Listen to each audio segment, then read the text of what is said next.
Blog Talk Radio.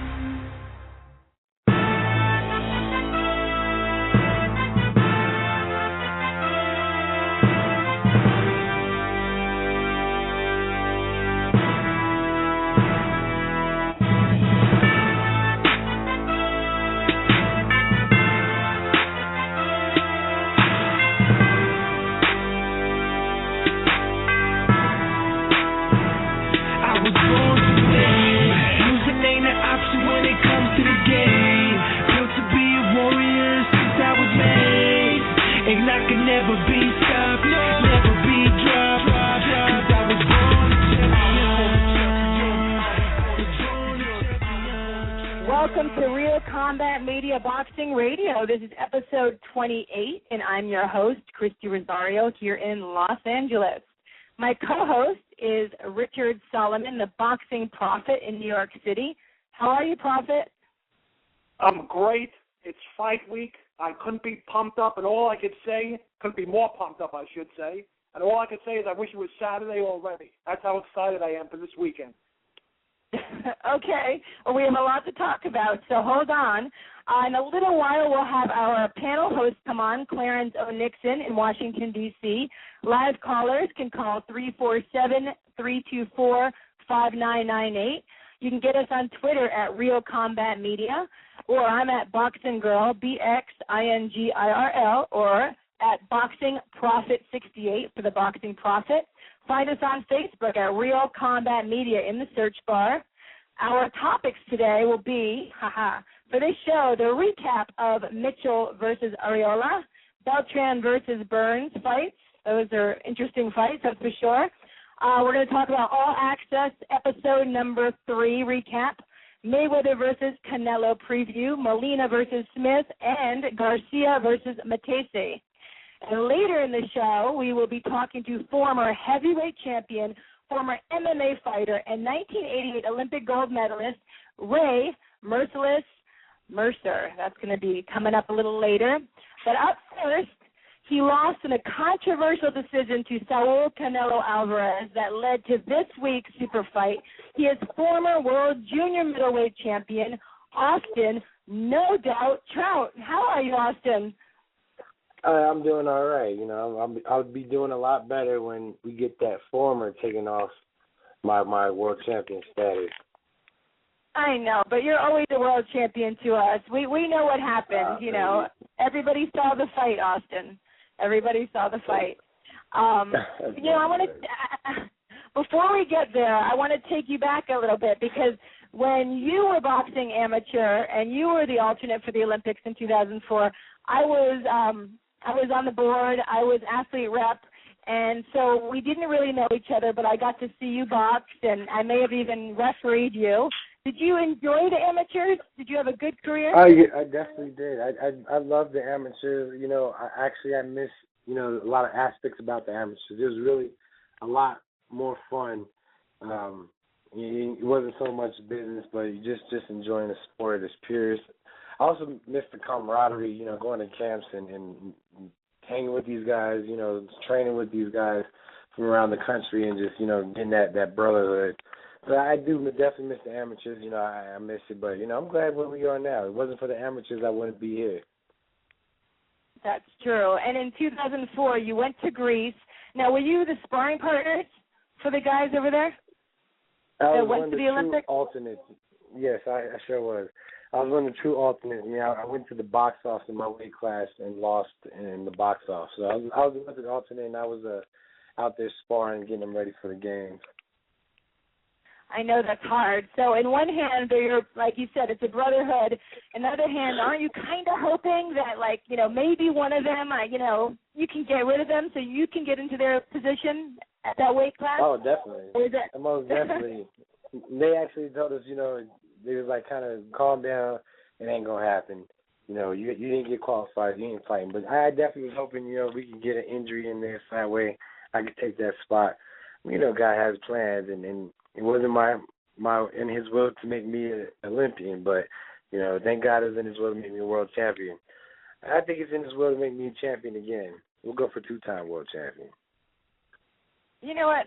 I think so, too, because, you know, you have a great attitude about it. I know that, like you said, when you go traveling around the country, you made lots of friends. You keep in touch with some of the guys that you were sparring with, were Olympians, were on the national scene?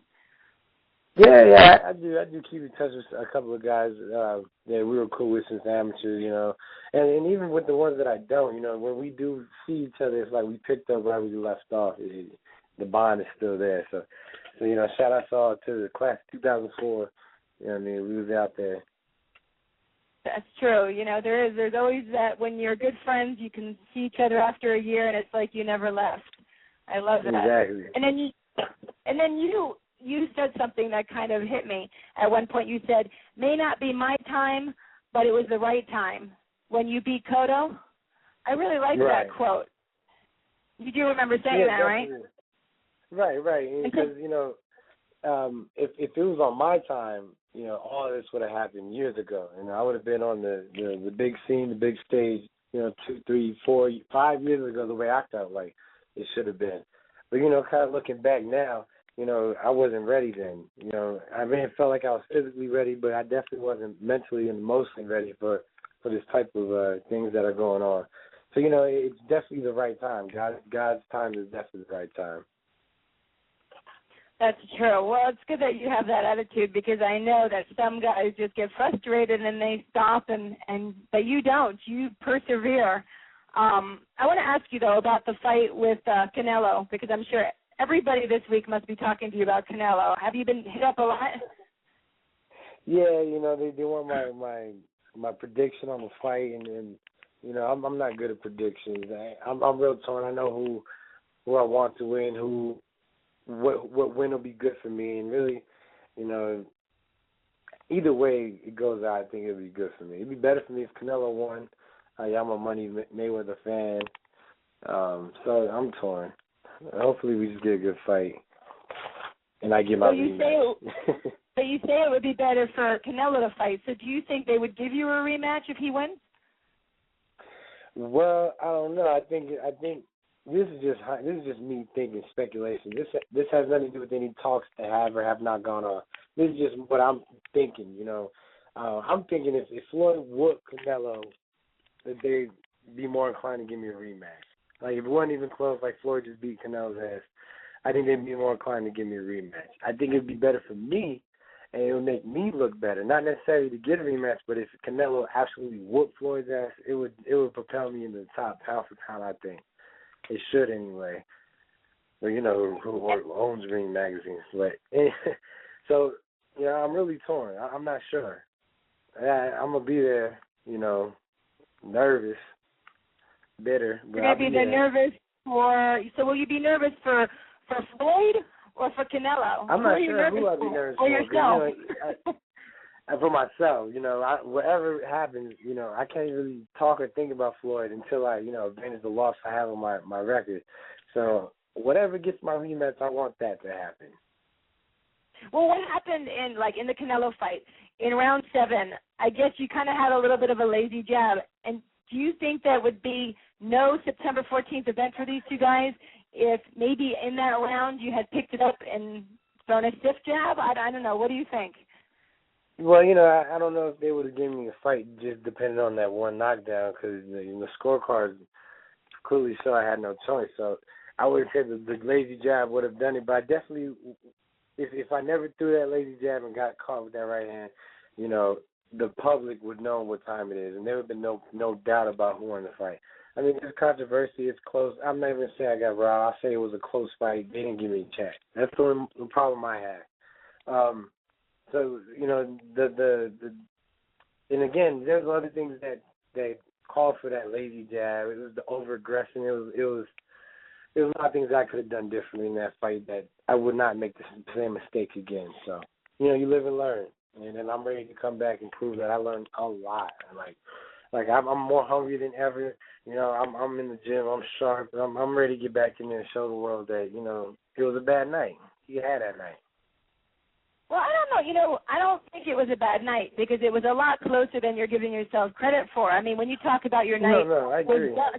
Yeah, with Delvin, I know you said that you guys were off that night, but with Canelo, you looked very good. Yes, I think that was the only time that you went down in any fight was when Canelo brought you down. But that was a very, very good fight, and I just want to know also, you're pretty hard on yourself because, you're a fantastic fighter. You're a superb amateur. Now, what are you doing? And I can tell that you really think about things. So what are you doing now to kind of fix what you felt you didn't do right in the Canelo fight in the gym? Well, becoming more all-around fighter. In the Canelo fight, due to certain circumstances, it turned out where he was doing the moving and I was doing the stalking. And, I'm a boxer. I could bang, but at the same time, that's not what I'm more comfortable at. So I'm just making sure I'm comfortable in whether it's banging, stalking, brawling, moving, boxing, you know what I mean? Those are some, and doing it effectively where I'm not over-aggressive, over my feet. I want to be balanced and be able to react with all my quickness that I can. So, we're going back to the drawing board. We stay in shape. I've never been gassed in a fight, so I would never say that I was in good shape for that fight. It was a good fight. I was in great shape, but I never got in the rhythm in that fight, and I wish I would have done things to get in that rhythm. It would have been a totally different fight. Right. I know. There's always hindsight, but, thank goodness you're healthy and you have a future. And what about now, what's next? What happened with the Lara fight? Why did that fall through? Well, I feel like a lot of things still on the table, and I feel like it's a fight that can very well be made. I'm down. I'm more than willing to do it. He's more than willing to do it. I believe we could possibly get it for a world title here soon, depending on what happens, this weekend. It's not all done. I believe, though, we have to wait and see what this weekend. I had a couple of things to deal with on my end that we're fixing up, but a lot of fights still well alive, and as much shit as he talks, I will never turn that down. Right. So, but your ideal next fight would be, what about Cotto? Well, we talked about Canelo, but what about Cotto again? Or Delvin, I'd fight the winner of Delvin and Cotto, but I want to hunt to get my belt back and get my rematch. And if the public thinks that a win over Cotto again deserves a rematch with Canelo, then so be it. I'm not sure if they're gonna believe that though. There'll probably be no world title involved. I want my belt back. I would love to get the winner of the Molina for world title purposes. The winner or loser of Floyd and Canelo, and if there's a world title involved, I would love to beat up Erislandy Lara. There's not a name out there that I wouldn't want to fight if it does for me what I want it to do. Okay. Well, everyone's asking you about Mayweather and Canelo, so then I'm curious what you think of Molina and Smith in that fight. I know you're not big on predictions, but if you were to predict, hypothetically, what would you think between those two? To be honest, man, I think that's going to be a good old slugfest, Issei Smith, he's not taking a step back. We already know Molina ain't going nowhere. It's going to be a good fight. I believe Issei, if he's smart, he's going to be boxing more. I don't know, man. I'm not good at predictions. I just know that there's not any winner that's better for me. So, he has a TNT card, and I don't think, Issei's never been knocked down or out. I think Issei's going to take the decision. Okay, so you think Issei. And then, let's go back then to Mayweather and Canelo. You don't have to do a prediction, but what does Canelo have to do to beat Mayweather, in your opinion? He's gonna have to be a lot busier than he was in my fight. If he keeps saying that he has the blueprint, he's the most than Canelo ever has, in combined fights. So that's gonna be number one. He's gonna let his hands go for a long time, and he's gonna have a strong mind. He can't. This is not gonna be his territory necessarily. He's in Mayweather's home, and Mayweather he plays a lot of mind games, and in my opinion, Canelo was getting frustrated until he found out what the scores were, and I had him doing desperate things, quick. So if he lets Mayweather get in his mind without even having that backup confidence with scorecards, then it's gonna be a long night for him. So I I'm sure he knows all this and has been working on all of it. You know, good luck to both men. May the best man win. May the best man win. And what's up with you now? I mean, besides, I know you're boxing and you're training hard. Is there anything else that you're dealing with? Do you work with any charities? Do you have any interests that you want to share with us? Yeah. Well, actually, we're doing some events here locally in New Mexico where I live. We got a comedy show coming up on the 27th. It's going to be at Q's Brew House. If you have any New Mexico Las Cruces listeners, we got 4 funny comics, and it's all hosted by DJ Black. We also are working on a boxing camp, that we're going to do maybe the end of this year or the beginning next year. And, we're in the works of having kind of battle the badges for charity competition going on. So, we're staying busy outside the ring, just trying to make some entertainment.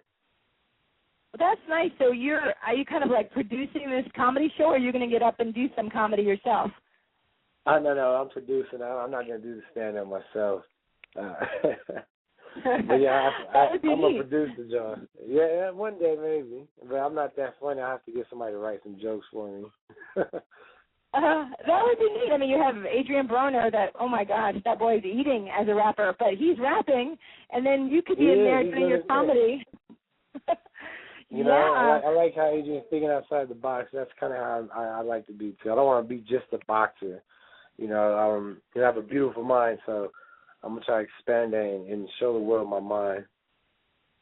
Well, you can tell because you were going to get your degree in statistics, weren't you? Or that was one of your majors that you were going back to school for? It was. And what happened with that? Well, I still am pursuing it.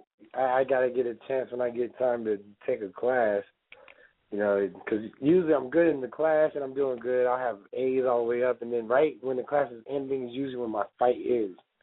So, right when it's final time, when it's crunch time, is when the fight's about to be, and that's where I start slipping. So, last time I skimmed through it, and thank God my teachers were cool with me. So, I want to be able to focus on it. I want to half-ass it. I want to be able to really focus on it. Now, this is for your bachelor's? Yeah. Well, that's fantastic. You definitely have to finish that. And then you're doing the comedy, and you're talking about a camp. So is a camp like for underprivileged kids or just kids in general, or what is the camp for? Well, kids in general, it's not going to be a camp we're going to make them pay for. It's going to be a free camp, a free boxing camp. I want them to give kids the whole boxing experience. It'd be maybe a 3 to 5 day camp. And the first few days is teach them the skills and get them to run, do some exercises. But then the last few days, it's more of, we'll get them matched up, get them sacrificing, some food to make the weight, and kind of, get the weigh-ins and match up, the press conference, get the whole little, and then have a controlled sparring session, a.k.a. fight that their families could come see. And, give them the whole, and we're really going to hype it up, have cameras there and people, cheering for them and hopefully, maybe inspire some kids to start fighting or just do anything they want to do, but they got to try it. That's neat. I like that idea. So hopefully it's open to boys and girls so they can both box. Of course. We have both. Yeah. Good. Definitely. We would like not that. leave the girls out. As a matter of fact, the best fighters in my gym right now are females, so I definitely wouldn't want to leave the females out. Nice. So who's in your gym that are females? Are they pros or amateurs? Amateurs. They're still amateurs. But, these girls got some national titles under the belt, and, I'm a fan. Very cool. So 2016 Olympics, I'm hoping they're going for. Well, one might turn pro by then, but little Amy should definitely be in 2016 Olympics. I'll put money on it. Good. All right, we'll look forward to that. And, we have the boxing prophet who I know is waiting to ask you questions. So go ahead, prophet. How you doing, Austin? It's a pleasure to have you on the show. Oh, it's a pleasure to be here. Thank you. Now, as a fight fan, the adrenaline is already flowing through my veins for Saturday night. As a fighter, do you get that same excitement watching the pay-per-view that I get being a fan on the 14th, or you just going through your everyday motions? No. I definitely get the same butterflies. And it's crazy because, I'm a boxing fan first, and I still get starstruck when I see the homie Danny Garcia right there or Amir Khan. It's crazy to me. So I'm excited. You know, this is a good fight for boxing. You know, no matter what my feelings are about the fight, or you know who should be there, that should be me up there. You know, that's just the hater in me. But as a fan, I'm excited to see what's gonna happen. Two undefeated fighters. You know, I said this about my fight with me and Canelo, that this is something that should happen. It never happens. Two champions undefeated, putting everything on the line, and it holds true again. So you know, not once but twice in a row. We got two undefeated champions going for it. You know, that's a good year for boxing, I must say. And before the Miguel Cotto fight, I know you remember because I was actually there several days before the fight at a restaurant/lounge. You went with, I believe, family members, and I was actually there with a female companion of mine, a friend of mine, and we took a picture with you. And when you walked through the place, she said, "Who's that flashy dresser?" And I said, "Babe, that's the current WBA junior middleweight champion, Austin Trout. And in a couple of days, he's going to silence his critics by easily out-jabbing and out-working Miguel Cotto." Do you remember that event? Yeah, I do remember that fight. But speaking about the fight now, you called it, man. You called it. Yeah, speaking of the Cotto fight, I haven't seen Madison Square Garden. Usually when Cotto would fight at the Garden, the crowd would be loud and electric. And it seemed like you took the crowd out early by outworking and out-hustling Miguel Cotto and beating him to the jab. And, you know, you fought him in the trenches when you had to, but you gave him a boxing lesson. I just remember there being more cheers when they gave Hector Camacho Sr. the 10 count, and they paid tribute to him at the beginning of the fight, more so than during the fight. Do you remember the Garden just being so silent during the main event? I do, and that was our plan, you know, and we wanted to do the same thing to Alamo Dome, but one thing we knew was that, you know, if they don't have nothing to cheer for, they can't cheer, and that's what we tried to take away early, you know, and the thing about the Puerto Rican people is they give the credit where credit's due, and you know, much shout out to the true fans out there. You know, after the fight, straight up, it was like, you know what, you got that, Papa, you know what? You're a good fighter. I can't be mad because Cotto lost to a great fighter, you know. So that really meant a lot to me. And because your performance against Cotto was so dominating, do you think that maybe you got too cocky when you got into the ring with Canelo? Maybe in the back of your mind you thought to yourself, I beat the veteran in Miguel Cotto, and Canelo is so green and he doesn't have the experience that Cotto had. I should actually have an easier time with Canelo than I did with Cotto? Was that in the back of your mind, maybe? No, not at all. We thought and knew that Canelo would be a harder fighter than Cotto. Yeah, he didn't have the experience, but he did have the youth, speed, and power to his advantage. So, you know, we never. I don't feel like I underestimated Canelo at all. If anything, I felt so good about where I was and where I needed to be and how camp went that when they gave me the bullshit contract with the judging and that was not right, and my team said, let's walk away. Let's not go to the press conference. You know, this is bull. This is not right. I've never heard of it being this unfair. I'm the one that said, no, I'm not walking away from the fight. I've worked out months for this. I've been wanting this fight for 2 years. The way I feel is that judges ain't going to be needed. And not that I was thinking that Canelo was going to be pushover. We knew how tough he was, which is why we did all the training for him. And I never thought I was overconfident. Maybe in a sense, overconfidence was key because maybe I should have walked away. But you know, it was just so much at stake at the time, and I felt like I was destined to win that fight. And again, I worked out hard, and I felt good from the camp. You know, I could have whooped Superman's ass in my mind at that time. So it was nothing about Canelo. We didn't what kind of fight we had in front of us and what kind of fighter he was. And then, you know, he didn't meet expectation and even raise some of that. And for the record, I've watched that fight more than once. I scored the fight even with you being knocked down. I scored the fight in your favor, 114-113, 7 rounds to 5. I had you winning the fight by a point, and I was amazed at how gracious you were in defeat. You know, recently, Paulie Malignaggi thought he got jobbed against Broner. He went on the air and threw a tirade about how the politically correct fighter doesn't get the decision that he deserves. I thought if anyone should have gone nuts during a post-fight interview, it was you. I mean, one judge had the balls to score that fight 10 rounds to 2 in Canelo's favor. And I'm sitting there watching on TV, and I'm thinking to myself, how in the world does Austin Trout not have a fit that one judge has him losing this fight by 8 points when I had him winning the fight by a point? And a lot of people was kind of say, well, what was you thinking? Why are you being too nice? And the reason being is because we knew exactly what we were walking into. There was no surprise when they said that there was going to be open scoring the day before the fight. We were like, what is that? And they had to explain because they'd never done it before. And they told us there was 3 WBC judges to 1 WBA judge.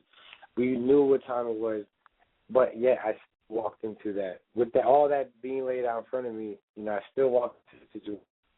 And it's kind of like, why complain about the judging when you knew you was going to get screwed by the judges? Why, at the end of the day, I still fought, knowing that these very much so going to happen. And I still fought. And by saying he made the better guy, because I watched the fight and trying to keep a very unbiased mind, there's some that could have gone any either way.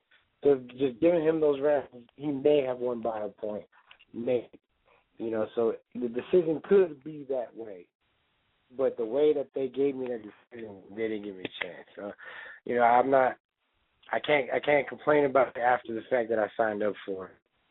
But give me my rematch. We won't walk into that same situation. And if the same thing does happen, I will let my feelings be heard. Well, CompuBot had you. Hold on, Prophet. CompuBot had you have 2 times as many jabs connecting to Canelo as Canelo, which is amazing to me. And Al Bernstein had you 114. So Yeah. Yeah, and all right, Prophet, go ahead. He said he called it a draw. Yeah. Yep. Which could have happened. But Prophet, go ahead with your question. Yeah, I have one final question, but a lot of times in boxing, sometimes when you lose, you actually win. I went on social media right after the fight, and a lot of people on Twitter and Facebook said styles make fights, that you would actually give Floyd Mayweather a better test than Canelo, because like Zab Judah and DeMarcus Corley early in his career, Floyd always has problems with fighters that have a great, stiff jab like yourself. So I'm thinking in the back of your mind, you should probably root for Floyd to win. I think you match up very nicely. Yeah, definitely, because I would like to be, like I said, I'm very torn, because, I would like to be the one to give Floyd his first loss. I would like to get that. And I agree. I feel like I'm the one to do it. And I would love to prove that. I know there's still a lot of question marks surrounding me, not within myself. I know what I can do, but as far as outside looking in, and I don't mind putting my worth. Just make it worth my while as well. Definitely. But my gosh, the money that is going through this fight on Saturday is amazing. Yeah. Prophet, did you have anything else to ask Austin or say to him? Yeah, I just want to say that you're a great fighter. You look great against Miguel Cotto. Well, true, knowledgeable boxing fans know the Canelo fight was, do or die either way. It was a very competitive fight. And hopefully, if you fight Lara, that's a very, very competitive fight. And if you beat Lara, you're right back in the thick of things if the fight ever materializes. And, there's the old age theory in boxing that styles make fights.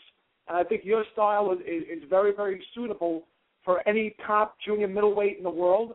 And I know that somewhere down the line you'll once again be champion. I have no doubt in my mind. And I just hope that when you regain the belt, you can come on our show and tell the world how Christie and the Boxing Prophet guaranteed you'd be champion once again in the not-so-near-distant future. I would be honored to. It would be an honor. Just don't, Prophet, don't ask him to wear your robe, though, okay? Austin's not going to wear your robe, okay? He has no Boxing Prophet robe. No, I have a Boxing Prophet robe that I only wear during special events, and all I ask of you, Austin, you don't have to wear my robe unless maybe if you get the fight with Mayweather and you beat Mayweather, heck, then you'll be in high demand. I would probably have to pay you to wear my robe if you beat Floyd. We'll have to talk about that. Let's talk about the money then. I don't know if there's that much money, but Prophet, I think the robe, it looks much better on you. I think we'll let Austin wear his normal clothes, which he always looks so nice. And so Austin, you're welcome, and it's really nice to have you on the show. Before we let you go, I know you said that you're doing the comedy, and hopefully you're going to do the camp soon, Battle of the Badges. Is there anything else, or would you like to maybe tell everyone your Twitter and your Facebook and everything? Yeah. You can follow me on Twitter at NoDoubtTrout, and Instagram, same thing, Facebook.com/NoDoubtTrout. And that's really me on there. I answer as much as I can. I try to talk to the fans as much as I can. And, even you haters might get on my nerves one day and get a response too. So, it's me. Tweet me. Oh, it is your tweeting. Well, that's good, because I always wonder, even on Facebook, but I knew you answered me, and then Taylor responded when I emailed, so please thank Taylor, because it was hard for me to get a hold of you, busy man. Yeah. So thank you to your wife. I appreciate that. No problem. And it's good to know that you're human and that sometimes you do get irritated when you tweet, so that's fun to hear. And, it was really, really nice. I agree with Prophet. I believe you are going to be, we're going to get rid of that former, but come on, not everyone can say they're a former world champion, but you will be a world champion again. And we've enjoyed talking to you today. Hey, that was a pleasure. Thank you for having me on again. It's a big pleasure, and hopefully we'll talk to you soon. Good luck with everything, and have a good day. And we're going to go to a commercial in just a moment. Take care, Austin. All right, God bless you. God bless you, too. Take care of yourself. And we will go to a commercial in just a second. I want to talk to all of you out there. And we have sad news, which you probably have heard, that 17-year-old Alexis Urbina from Phoenix, Arizona, he just won the Nationals last year, the boxing Nationals in Spokane. And he was on his way, I heard, to, I believe it was the Ukraine with the U.S. team. But he didn't make it because we don't know what happened, but his mother walked in. He was found beat to death, almost to death, in his house. They took him to the hospital. Unfortunately, he died there. They don't know what happened yet. To me, it means someone had to come in that knew him because there was no forced entry. So please, if you're in the Phoenix area, if people are cowards. If they're going to go and kill somebody like this, most likely they are talking about it. So please, if you hear something, any little thing that can help the police, go to the police and tell them, because this boy, this 17-year-old, had a whole life ahead of him. He was an athlete, a nice kid, and now I have to tell you about his funeral arrangements, which is just disgusting and terrible. And my condolences go out to his sister, his brother-in-law, his parents, his family. So I want to just tell you that they're going to have a funeral. Actually, the viewing is this Friday, 9/13, from 5 to 8 p.m., at La Paz Funeral Home at 1551 West Van Buren Street in Phoenix. Please wear white. He would have wanted you to wear white. That is what they are saying. On the 14th, on the day that I'm sure Alexis would have wanted to watch the big fight, they're having his memorial service from 9 to 10 a.m. Wear white again. It's at Knockout Boxing Club, 602 South 16th Street in Phoenix, Arizona. For more information, call Andrew Soto at 602-515-4747. We will be right back, but my condolences to Alexis's family, and rest in peace, Alexis. And I pray that they find these people that beat him to death. We'll be right back. Stay tuned with Ray Merciless Mercer. This is Real Combat Media Radio. Check us out at realcombatmedia.com. While you're there, check out the Feed the Poor link on the bottom of every article, and you can send a donation if you're interested. That is, once again, on the bottom of every article as well as on the top of the website. If you are an MMA, boxing, or fitness business and interested in sponsoring our website or radio podcast, send us an email. Advertising at realcombatmedia.com. Once again, that is advertising at realcombatmedia.com. Make sure to check out the Real Combat Media MMA and boxing store at the top of the menu at realcombatmedia.com. We carry a collection of products. We have the Cardio Mask, which is excellent for all fighters, endurance athletes, and serious fitness enthusiasts. Once you are in the Real Combat Media store, click on the banner on that page. We also carry Alpha Brain. Alpha Brain is a great and natural product which activates your brain's neurotransmitters and helps you think more clearly, which improves brain function. You can also purchase the world's healthiest plant protein, which comes from hemp. There are many other products online on the online store, and click on the On It banner at the Real Combat Media store and you can purchase Alpha Brain and other health products. Use the discount code Real Combat Media and you will receive 10% off at the checkout store on the On It, that is ONNIT, on the banner at Real Combat Media store. Buckle up, here we go. Let's get this show started.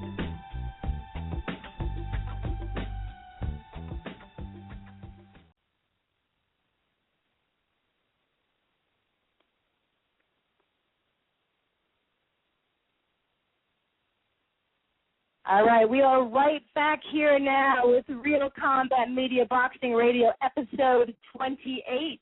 I am your host, Christy Rosario, here in Los Angeles, with Richard Solomon, the boxing prophet in New York City, and Clarence O. Nixon, who I call CO, from Washington, D.C.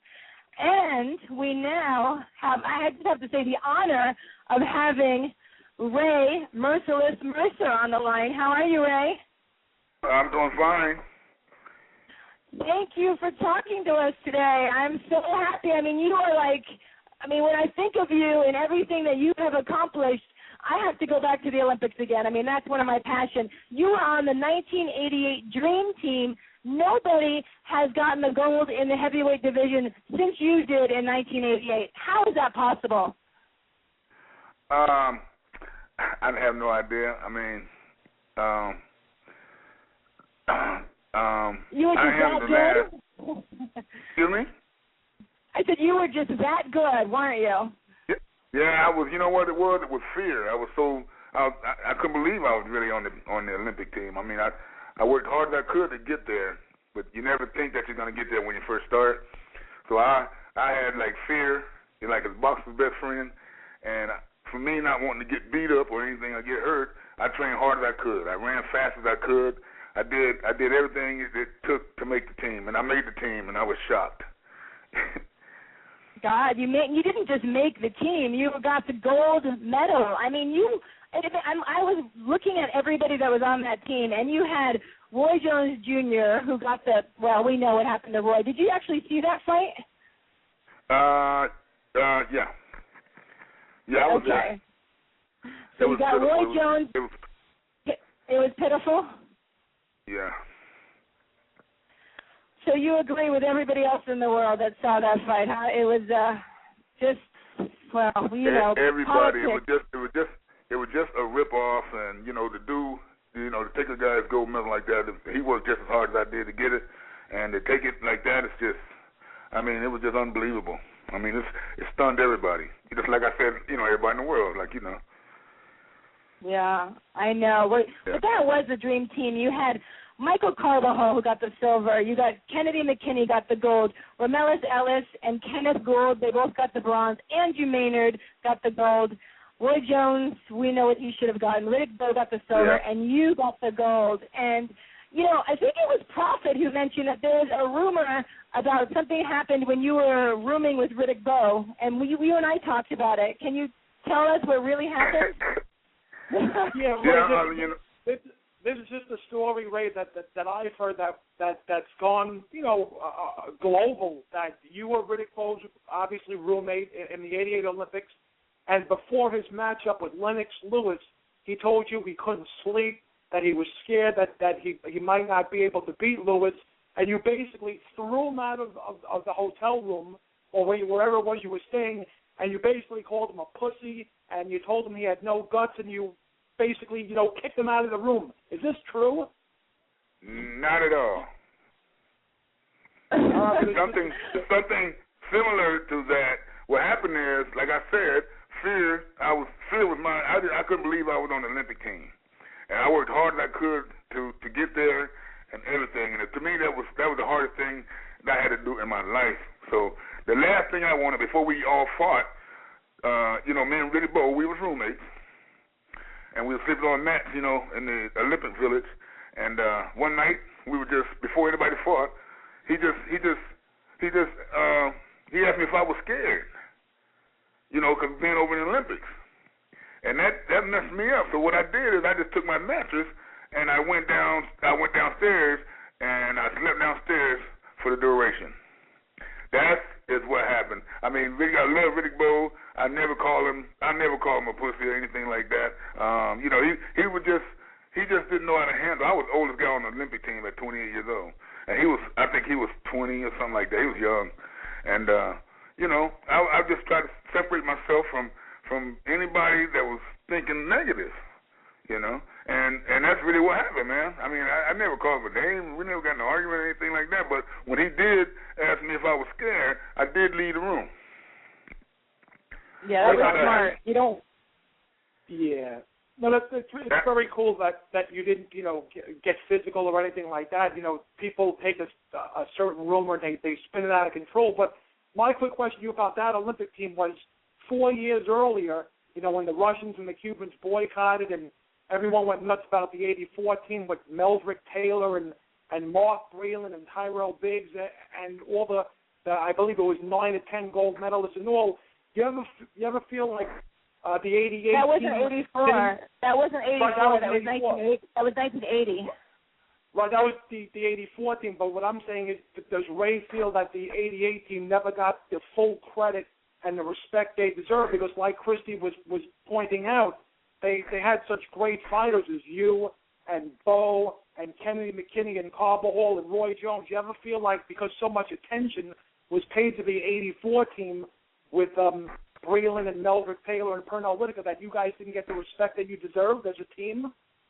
No, I thought, in the beginning that's how it was, but, that was out in the magazine and everything. We were flying over on the plane to go to Korea, but it turns out that we actually are one of the better teams that the U.S. ever had. I mean, we everybody was against us. We ain't got a good team, and in the papers they picked the only white guy that was on the team, Todd Foster. They picked him to win the gold, and that really upset everybody. And we went over there with that in mind, like we're not going to win the gold, man. And we went over there and we did what we had to do, and we came out with a great team. And everybody says that we have a great team. No, you had a fantastic team. I'm telling you, to me they were the dream team. That was a fantastic team. Exactly. I'm just happy. Go ahead, Ray. I'm just happy, to be part of such a team, man. And that's why, I had to correct him when he came talk about Riddick Bowe. It didn't happen like that. I love him. We was a strong team over there, and I just moved out the room, not because I didn't like him, because I just didn't want any negativity around. So that's why I left the room. And we was a close team. We was a very close team, and we would never get physical with each other or anything, man. We was too afraid of what we had to go through to be fighting each other. We had to go fight the world. Oh, we really got along great. We got along great. I mean, it was one of the best teams, and we had the best trainers in the world. And being in the military, you got to be in shape, and we were. The three that won the gold, we was all in the military. Me, McKinney, Andrew Maynard, we was all in the military. Andrew Maynard, I mean, I see him from time to time, and he always has that golden big smile. What a sweetheart that guy is. Oh, my God. He was our inspiration, too, man. He was like our motivation speaker. He motivated everybody. When people were feeling down, didn't want to do this and didn't want to do that, he did it and showed everybody that, hey, we can go do that. He was a leader. He was a leader. Oh, he is. That's why he walks around with that big old smile on his face all the time. Oh, my God. Did he always say, yeah, baby, and then smile? Yeah, baby. That's it. You know Andrew Maynard, all right. Oh, that is him right there. Great guy. He's a gorgeous person. I mean, very, very, very. You're like you said, negativity, and then there's positive. That he is so positive. So that must have been nice passing around. That guy is all nothing about nice. He's one of the greatest guys that I know. And do you keep in touch? Like, do you guys ever have reunions? Talk to him. I talk to him, every other month or every month. We call each other all the time. Oh, and the other guys, you guys ever have like a big reunion together? No, we was trying to put that. We was trying to put that together, but it never came together. But you know what? We're on the phone talking to each other all the time. But that reunion thing it's in the works. We're going to do that. That's so nice. I think you should. I mean, you guys are also fantastic. But, I want to ask you, too, do you remember that feeling that when you won, they said your name, you're getting that gold medal, do you remember what it was like having that flag risen and, they're singing the national anthem of your country, our country? I would never forget that. I would never in my life forget that. That was one of the best feelings that I've ever had in the whole world, my whole life. Right there. I mean, I was, crying and, everything. Everything was over. The Olympics was over, and I won. I represented my country as best I could, and it was good enough to win the gold medal. And I was just happy and relieved that it was over. But I've never felt that feeling again since then. I've never felt that feeling. I get chills just like listening to you, and what must be so neat is that you were in the military, and then you were representing your country in a different way than, normally you would in the military, but you were still, it was the Army that you were in, right? The Army? Yes, so you were an Army man, and, instead of fighting, you were still going and representing your country, and for me, that must have been the plateau. And like you said, there's no other feeling than that. So I have to live through you for this. This is amazing. Wonderful. Yeah, it is. I mean, I just talking to you, I got chills about it. I got chills too. Me too. Yeah. Definitely. You took me back a little bit. Oh yeah. When it comes to the Olympics, definitely, I could take you back. That's just one of my dreams. I love that. But here we are, and we're today, and you speak really well, and you have fought so many times. But I have to ask you about the MMA. What in the world made you go in there and do MMA against Tim Sylvia and beat the guy? Where did that come from? What it is, I just wanted, my son, I had a son, he was 15, 16, and he used to watch, me and him both used to watch the MMA on TV, and he used to always say, these guys are beasts, these guys are beasts. So I just wanted him to say that about me, I didn't tell him that, but I just wanted him to, be able to go and say, hey, my dad's a beast, and I went in there, and that's really why I did MMA. I did Kimbo Slice first. Wow. And then I did the Tim Sylvia, and then I was getting ready to fight another one in Massachusetts, but they didn't want me to fight. They didn't want me. They think I embarrassed their sport by knocking out a 5-time world champion with one punch. So they really didn't want me to. They really didn't want me to fight another MMA match. So what they did is they went against protocol and they gave me a MRI on my neck. I had neck surgery, 14 years ago, and they were just trying to find something. I passed all the tests and everything. They didn't want to find something to, stop me from fighting. So, they did. They found, with my neck surgery, they said since you get twisted around in your neck and everything, then it's going to be dangerous for you. And they was telling the truth. Matter of fact, they actually did me a favor. Because if I would have seen the MRI like that, I might have gotten there and fought. Yeah, but they helped me out really. And that's the last time that I fought. I retired. Wow. They suspended me, and I said I'm not fighting them. So did your son? What did he say when you got in there and you fought these two MMA guys? I mean, what was his reaction? Whose? Your son. You said you really were doing it for your son, right? To this day they're all talking about it. Aww. I made him proud, and I'm proud, and to make him proud, and everything is good. He thinks I'm a beast. So everything worked out great. That's so funny, though. I mean, he's a kid. Did you say how old he was? 15? Right now he's 18. When you saw, okay, so he was like 15, or he was younger, and it's funny because you are a gold medalist. you fought the best fighters in the world, and then he's so impressed because of the whole mixed martial arts. That's just funny. That's his era right there. That is right, funny. It is. Yeah. I want to ask you a little bit about Tommy Morrison, because as you know, he passed away this week. And and personally, I have mixed emotions about Tommy Morrison, because I know after he tested positive for HIV, he still fought, which makes me feel like, wow, you put people's lives, at risk. Lives in danger. Yeah, he was dead wrong for that. And I was just wondering why he wouldn't just tell the truth. I mean, he did. He put people's lives in jeopardy by doing that. And that's why when they asked me if I would fight Tommy Morrison again, I was like, yeah, if he takes an AIDS test, then I'll fight him. But he wouldn't take one. So it never came off. He would not take the test. And do you believe that he died of HIV complications? Do you believe that he died of AIDS? Yes. Yeah. I do. I've seen him in... Go ahead. You saw him well? No, I've seen him about a year and a half ago, less than a year, and he was in the hospital, and he had a big hole in his chest. I'm talking about all his skin and everything was gone. I mean, I could believe that he was still living at that point, and for him to make it far like he did this time, it was just amazing. I thought he'd be gone before then. The way I seen him on the internet, it was really bad. Wow. Yeah. But, wow. But what's interesting to me is okay, so you fought him in 1991. I mean, you beat the crap out of him, actually, TKO in the 5th round. I mean, I was watching and I was listening to you ask me, say, my God, thank God that what happened to the referee? This guy could have done it. You hit him.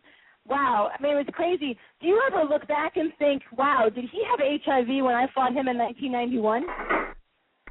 Yes. I think about it every now and then. But the thing about it is, we took AIDS tests and hepatitis tests when we signed for that fight. Back in them days, you have to take the test. So he passed his test. I passed mine. I don't think he had it then. Well, that's a relief. I don't have it. I get tested every year, and I'm not worried about that. Yeah. No. So, but take me back to that fight. I mean, you got in there, and here you have the Golden Boy, and you get in there, and wow, that was something. I mean, tell me about that fight, because that was probably like the hardest knockout ever, almost, that I've seen. Yeah, I think they should have fired the referee for letting him get hit that many times. And we came out for the fight. I got in good shape for the fight. We had enough time to train for the fight and everything, both of us. He was in great shape. He got in there first round. He got in there. My thing was that I knew he was using steroids.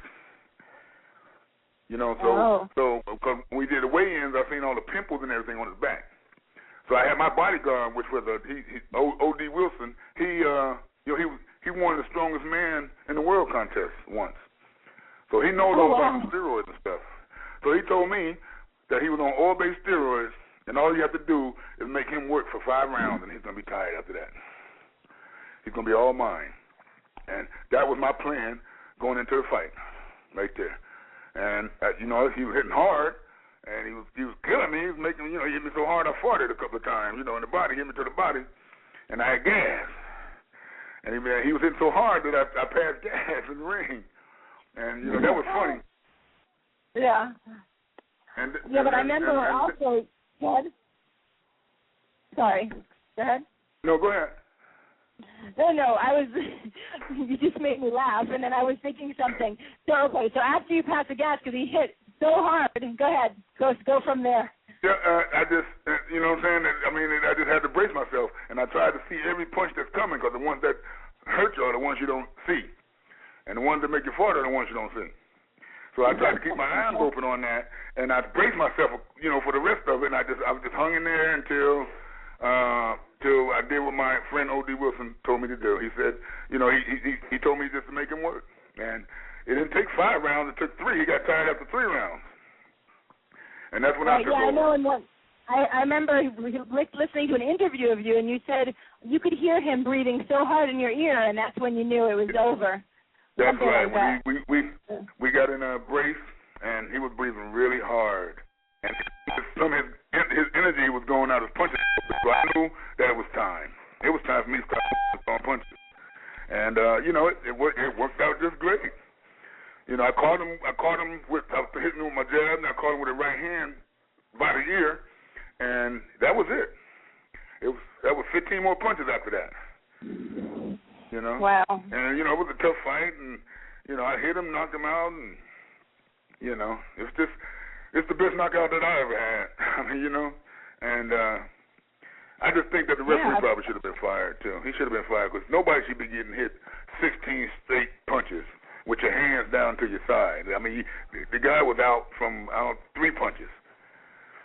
But the referee didn't stop it, and that's why I just kept going because I was always taught in the Army on the Army team that if you got somebody in trouble, don't stop it. You got a referee to do that. But this referee didn't stop it. Tony Perez. No, Tony Perez was the referee. I don't know. I haven't seen him. I mean, in those days, too, unfortunately, I think they did let it go a lot longer than they would today.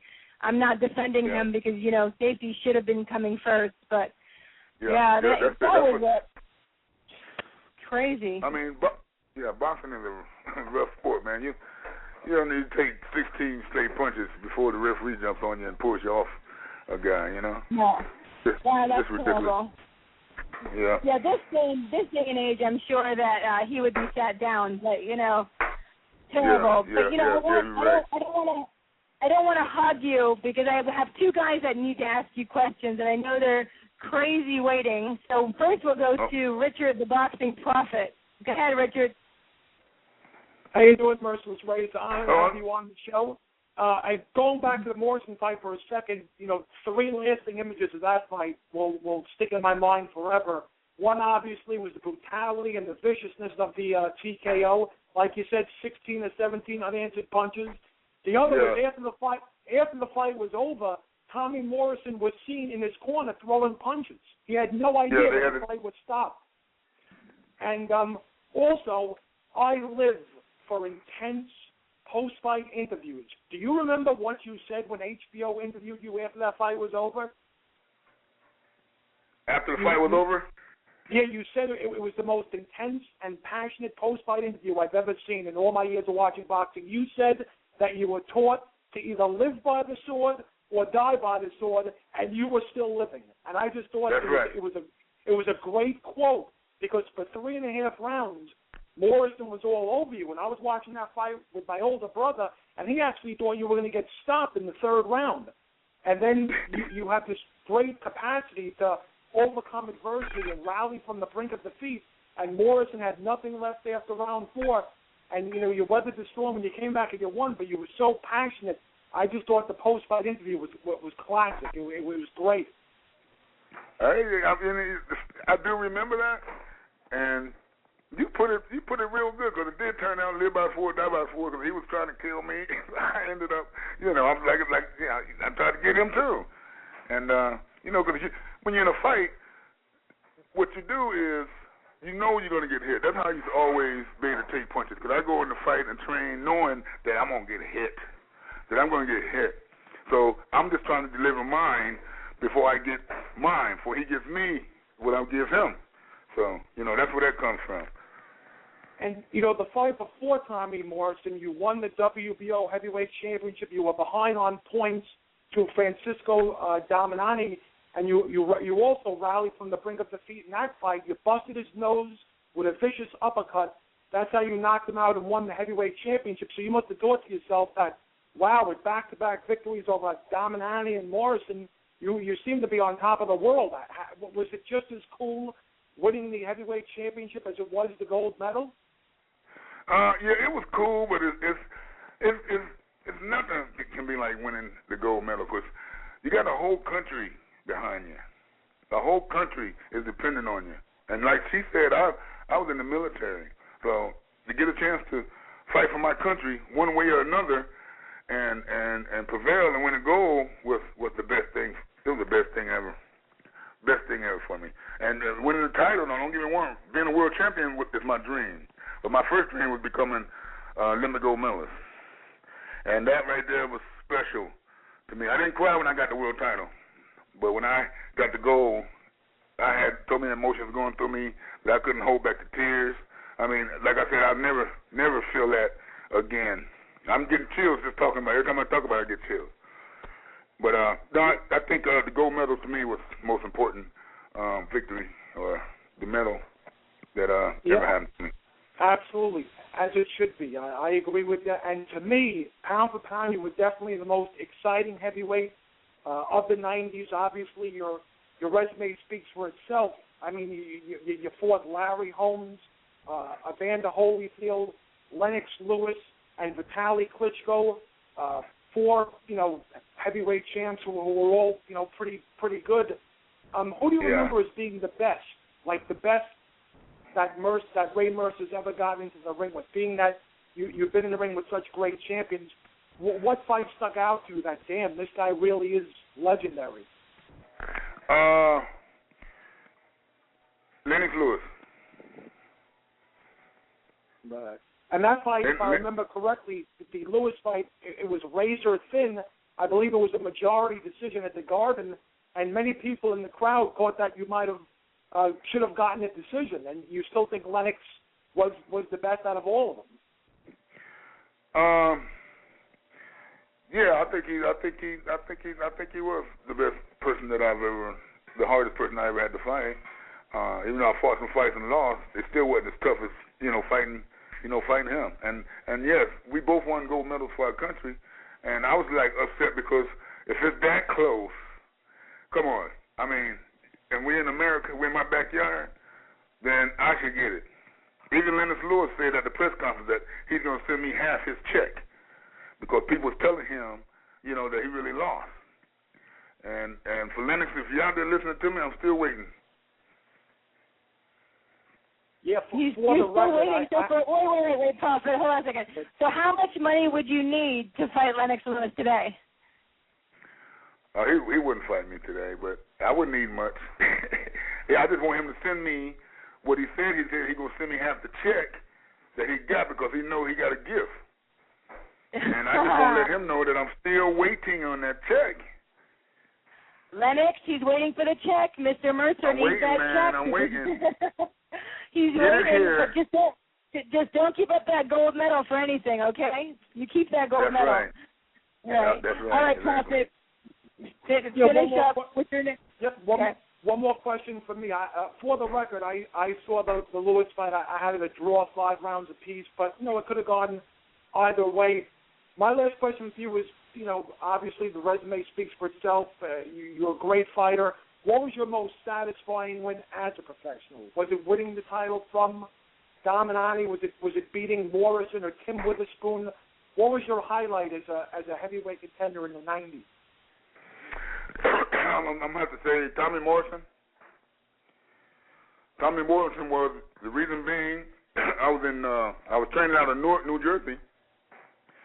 And, I used to go to the bar. They know me in the bar and everything, It's a black bar, and they go in there, and they find out I'm fighting Tommy Morrison, which is a white guy.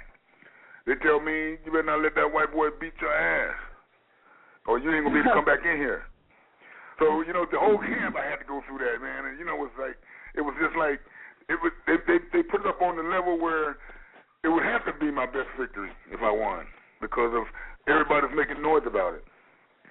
It's a black and white thing, That's what it was. That's what they made it. That's how they made it. And to me, that was important right there. Just as important as defending the title. It's, defending my honor so I can go back in there and have me a drink. So they let you in to have a drink, I guess, next time, huh? Yeah, I was good. I got congratulated, man. They gave a big party. It was all right. It was good. I didn't disappoint. Well, it's interesting, though, because it's like I wish we had a few hours to talk to you because what you've encountered as a boxer, as a black man, I hear what you're saying about when you went overseas to fight in the Olympics and that the only white boxer was the one that was supposed to get the medal. And then I hear what you're happening with the bar, so it's like you can't win either way. You seem to get it by both sides. I mean, that's it. You know, everybody was looking for the great white hope and, you know, everything. Yeah. I didn't want to be the one. I didn't want to be the one that, you know, that happens with. I mean, you know, I'm a good fighter, and I got all my strength from the Army and my mental strength from the military, and I just wanted to be victorious, man. I wanted to go in there and do what I had to do, and I did. I mean, I'm not prejudiced at all. You know what I'm saying? I mean, I got a lot of all kind of friends, you know, and everybody loves me too. No, so I'm just saying that it's interesting, though, Ray, that you seem to get it, and I know it was all in fun at the bar, and they just want you to get in there and be victorious. But it is interesting, and I'm sure you have a lot of different stories to share. You know, the era that you grew up boxing in. It's just a fascinating talking to you. But I have to give Clarence Dixon a chance to talk. We call him CO. CO, you there? Yeah, how y'all doing? All right. I know you have questions for Mr. Mercer. Hey, Mr. Mercer. Hey, how you doing? All right. First, I want to say it's a pleasure of mine, man, and you know the post boxing Ray Mercer is equally as respectable, but a lot less intimidating than the guy that was in the ring, man. I didn't know you had a sense of humor like this, man. Oh, I do, man. I mean, that's what gets me through. I mean, when it's hard times, man, we go in the gym and laugh, man. Make people laugh, man, and that eases all the pressure off of me, all the stress from training, and it's for me to make everybody laugh and everybody make me laugh. It was a fun environment. It's a good environment to train when you're on that type of level.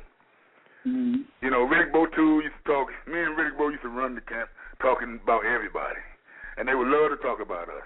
All that, man. So we all have some kind of a sense of humor, and most boxers have that. Mm-hmm. Hey, I got a question about your career, man. Now I'm only 28 years old, man. So you know. Okay. I didn't catch you in the Olympics, and a lot of the fights that I know about you are from footage, from film or whatnot. And and I know you've been in there with guys like like Morris and Lennox Lewis and them. But my first time watching you live was against Vladimir Klitschko, even though that was later in your career. And I heard you earlier say Lennox was the toughest opponent. Does that include Vladimir Klitschko? No, Lennox Lewis was my toughest opponent. I mean, Klitschko hit me with a little. He used to hit me with a little. It was a little hook that he hit me with, and it was right on the chin. And from the first round, I was fighting damn near dizzy, like I done drunk a fifth of cognac. That's how I felt from the first round on, you know. And that was tough, and I kept on fighting. It was tough, but that lasted like 5, 6 rounds or something like that, you know. And I was bleeding and everything. And all that, but Vladimir Klitschko ain't as talented as Lennox Lewis. I'm gonna tell you that right now. And I can honestly say that because I fought both of them. You know, Klitschko got the lucky punch in, and I wasn't right from the start. You know, but I still went out there and I fought. I was seeing 3 of them. I was trying to hit the one in the middle and all that. You know, but that was a tough one. But as far as the best fighter that I fought, I have to give Lennox Lewis the credit because he is a gold medalist, you know, and he put up a good fight in there, man. I hit him with some stuff. If I hit Klitschko with some stuff like that, he would probably fail. But Lennox Lewis hung in there. I got all the respect in the world for Lennox. Send my check, Lennox. Send his check. I want to ask you. I want to tell you something, Ray. So last year you went to the Hall of Fame Awards, correct? Yep. Okay. Well, I have a Facebook friend named Dave Wilcox, and he said that you stole the crowd. That you were so nice and funny, and they just really liked you. And you know, yeah. I think that's really a unique trait that you have. I think that's wonderful. I think we have a tell you what happened. What happened was when I was there, you know, to me, the fans are very important. So that's why I want to try to sign everything. So they would call us out there. We go and we travel, and then everybody call us over and want autographs every time we came outside. So I got tired of going over there and signing. You know, I just said I'm gonna be over here, and I'm going out there for 2 hours, and I'm gonna sign everybody's autograph. And I signed everybody's autograph. And they didn't have any more. I told them, go get some stuff. I'll sign it. I ain't leaving for 10 more minutes. Go get some stuff and let me sign it. And they ran and got everything they could, and I signed everything. And for the next 2 days, when I walked outside in that place, everybody already had my autograph. So they didn't even call me over. They called me over and thanked me and all that, you know, shake hands, but I didn't have to sign any more autographs.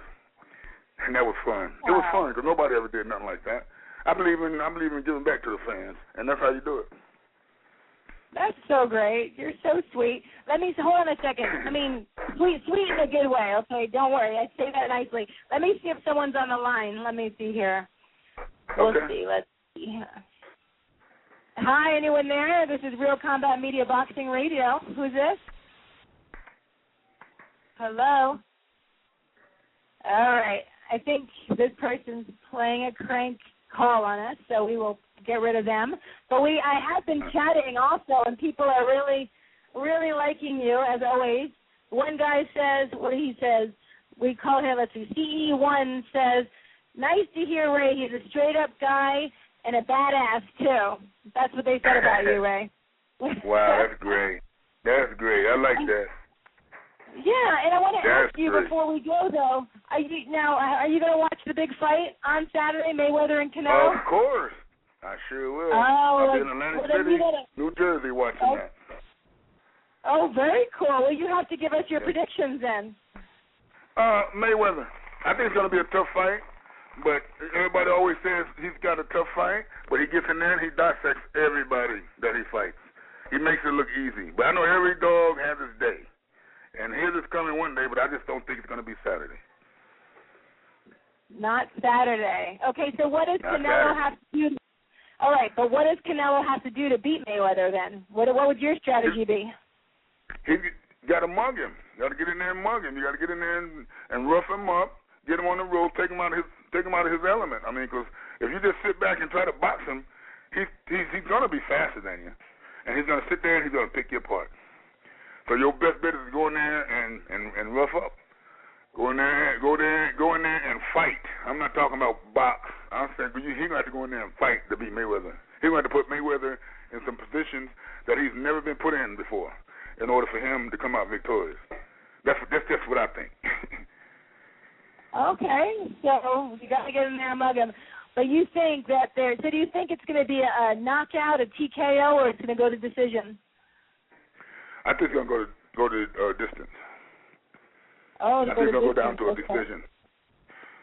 A decision. Yeah. Okay. I think it's going to go. I think it's going to go to decision because this guy Canelo, he's tough too. And if he get in there and fight tough like he is, then you never know. Every dog has his day. You know, I just think if I put my money down, it'd be on Mayweather because he's proven himself many times over. Yes, he has.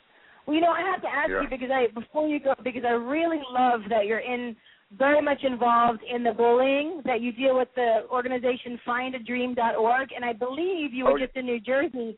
Weren't you doing something with the bullying? Yep, I'm part of that too, man. I really believe in helping out these kids, man. And a bully is a bully. And I just want to get my point through to all the people that's getting bullied, that if you stand up, then guess what? They're going to leave you alone. You have to stand up to a bully. And once you do that, that's when their cowardness comes out, and then they just stop messing with you. It works. It works. I mean, parents might not like what I just said because it's going to require, if they stand up to him, they end up getting in a fight, then he might get suspended from school or whatever, but I guarantee you that kid won't mess with him again if he stands up for himself because that's what cowards do. Cowards are bullies. Cowards are bullies, and they only bully you when they know that you're not going to fight back. Right. And I think that. I really believe that. I say the same thing to my sons. I say the same thing. I say if someone wants to put you in harm's way, someone wants to hit you, I don't care if you're suspended. You hit them and you defend yourself. No way do I want you to defend them there. I agree 100%. I'm tired of bullying. That's right. Yep. I am tired. All you got to do to a bully. All you have to do. Hit him back, right? That's right. Hit them back, stand up. Don't you know what I'm saying? If they hit you, hit them back. If they push you, push them back. If they talk noise, talk to them back. Stand up. You know what I mean? That's what you got to do. And that's what I be trying to tell them, man. And you recommend that they go and they, let's say, learn how to do a martial arts and do boxing. I heard you say that before, too. Yes. You know why? Because boxing, any sport, really, it boosts your confidence. And if you're out there doing a contact sport, you learn about it, then you're going to be more confident in yourself. But you won't really need it, but it will help, okay? And if they come to me and want me to work them out MMA and all that, this is what I'm going to teach them that about the bullying thing. I'm saying, look, boxing is an art, okay? You come in here and you learn how to box. But in the street, it's regular street fighting. I mean, your training's going to make you strong, and it's going to give you confidence. And that's why I say that you know, you should get into the MMA training or get into the boxing, some contact sport. So you can have the confidence and you can know how to throw a punch when he throws one at you. And yours will be effective. Yeah, I agree with you 100% because I'm just tired of hearing that these kids are getting beat up because of they're whatever. Killing themselves now. Yes, exactly. They're killing themselves because they don't think they're pretty enough or they're picked on because of their sexuality. And exactly.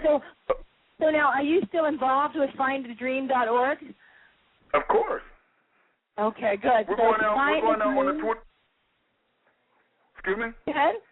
No, I was just going to say the website.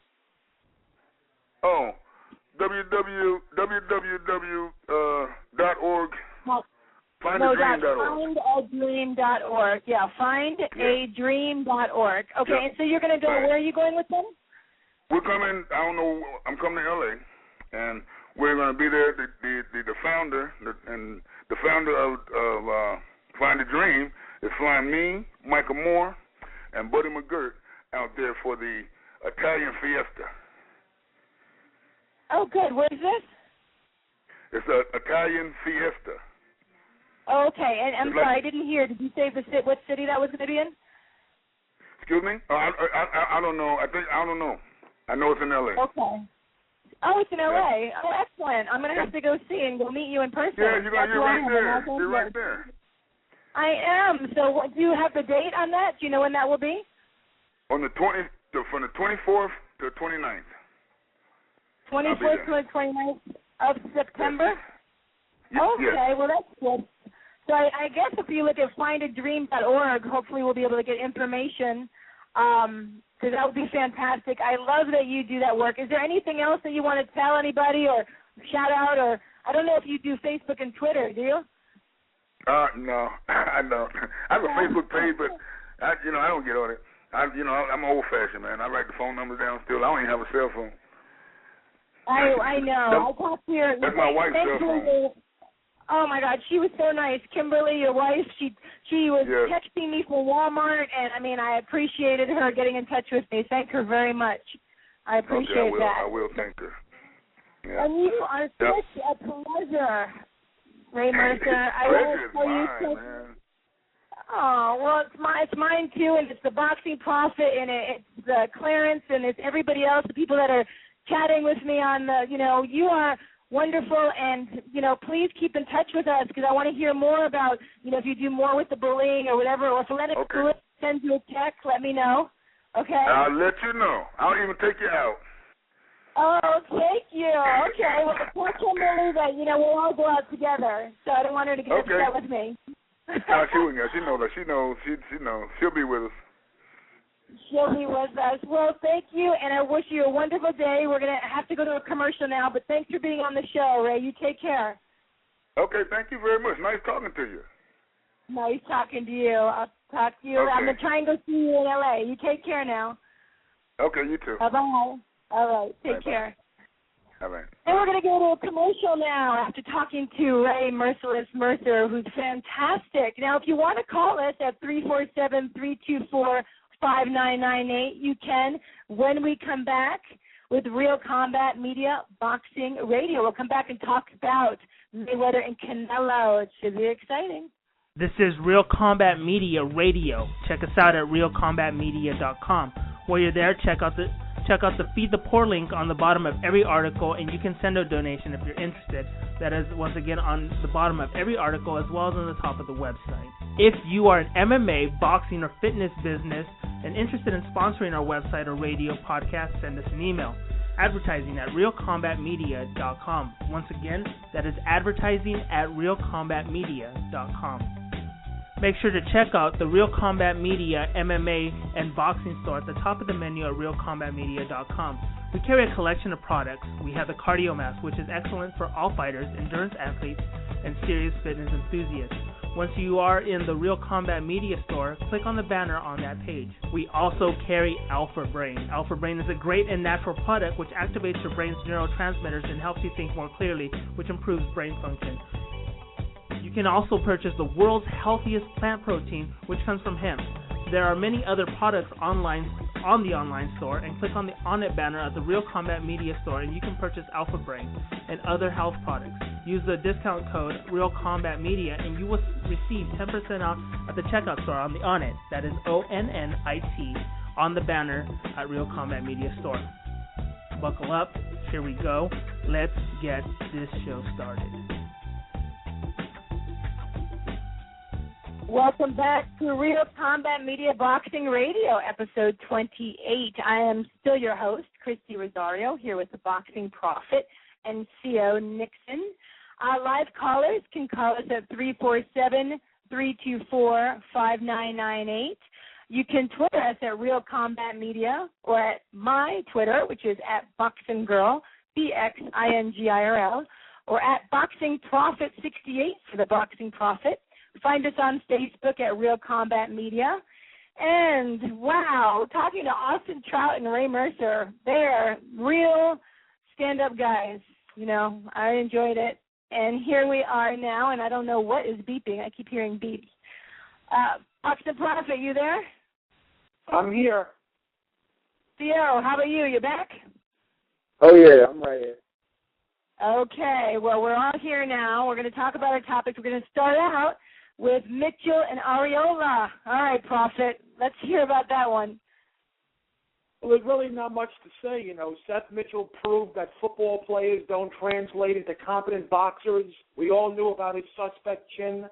Even though he avenged his only defeat previously going into this fight against Jonathan Banks, the only couple of times Banks hit him in the rematch, he wobbled him. And it wasn't a question of if, it was a question of when Areola would land his haymaker. Could Mitchell take the punch? I knew Areola was going to win this fight. I thought he'd knock out Mitchell inside of 7. He won up me and knocked out Mitchell in the first round. And what's funny was that Seth Mitchell looked good in the first 30 seconds. He established the jab. He landed combinations. He just doesn't have the chin to be a quality heavyweight. Areola unleashed a beautiful right hand with some hooks, knocked him down. Seth Mitchell got up. Areola was just knocking him all over the ring. Seth Mitchell was so green, he didn't even know how to hold on. He let the pride get the best of him. He just, the referee said, unless you fire back, I'm going to have to stop it. He didn't even fire back. He didn't hold. I feel bad for Seth Mitchell. He's a very personable guy. It's hard not to root for him, but I just think there's no place in the heavyweight division for him anymore. He just can't take a heavyweight's punch. Maybe if he can lose some weight, he can move down and be an effective cruiserweight. I just don't see him being a successful heavyweight. As far as Areola goes, he finally gets that career-defining victory that he was looking for, and now social media is abuzz. They're licking their chops because there are rumors circulating that next up could be undefeated American Olympian Deontay Wilder against Areola, and that's a dream fight for any heavyweight fan. And that's where you have it. Okay, Sia, what did you think? Well, I was rooting for Seth Mitchell. He's a local guy. He's he's from Maryland or whatnot. I'm from D.C. So I wanted him to win, but realistically, as a boxing fan, the style contrast it wasn't in his favor. You got one guy who grew up in the sport. He was raised in the sport, and he has that boxer's mentality. Then you have another guy who seemed to have been They tried to mold him into it. They took a football player, someone with natural athletic gifts, physically strong, in good physical shape, and they forgot that in boxing you have to have a desire to go with it. And Ariola showed it because, for the first minute or however long the fight lasted in total, you could see that Seth Mitchell was the sharper puncher, but as soon as he got hit, he unraveled. And that's what a lot of people, Michael Grant kind of comes to mind when I think about that, where they take a guy who's physically gifted, and his physical gifts may get him by against lesser fighters, but as soon as he gets in there with someone who's a dog, he's just going to unravel. And, with Seth Mitchell, I just don't think boxing is for him, and he still may be able to beat lower-level guys, but in the heavyweight division, if you're not in there to be the champ, it's just not the sport for you. And as far as Ariola goes, he looked like his normal self. I've been a fan of him, but I still don't see him beating any technical guys on that top level. But it was a good fight for Ariola, and for Seth Mitchell, maybe he should give football another chance. But that's how I see it, or how I saw it. Yeah, it was over too quickly. I felt bad for Mitchell, but Chris wanted it. He went in there, and man, the first right, and then that hook. Yep, it was over and out quickly. So we are going to move on since we don't have a lot of time. We want to talk about a little bit about Raimundo Beltran and Ricky Burns. All right, go ahead, Prophet. Yeah, I saw the fight on the internet as best as I could. This is why so many fighters don't want to make that transatlantic flight overseas. What transpired was a miscarriage of justice. It was gross. It was political, whatever you want to call it, whatever mean adjective you want to throw at this fight. I had Beltran winning the fight 8-4. He knocked Burns down in the middle round. In the middle rounds, dominated the fight. Burns, to his credit, fought with a broken jaw. He has been treated for the broken jaw, so Burns showed tremendous heart in going the distance. But, Beltran won the fight. He was more aggressive. He threw punches in bunches. The rounds in which Beltran, the only way you can even consider making a case for Burns winning, there were a couple of rounds where Beltran took off because he was a little bit tired. But other than that, the rounds in which Beltran won were clear, definitive rounds, which you had no business scoring them for Burns. And like I said, there were a couple of rounds that Beltran took off, maybe 2 or 3 tops that you could have given by default to Burns because Beltran wasn't active enough. But I think it was clearly, and the crowd was kind of quiet. They knew. You could hear a pin drop when the decision was announced. Everyone in Scotland knew that their hometown hero should have lost the belt, and it was a draw. And quite frankly, it's what's wrong with boxing today, Christy. Why go overseas and fight your heart out and knock down the champion and not come back with the belt if you know you're going to be the recipient of a bogus decision?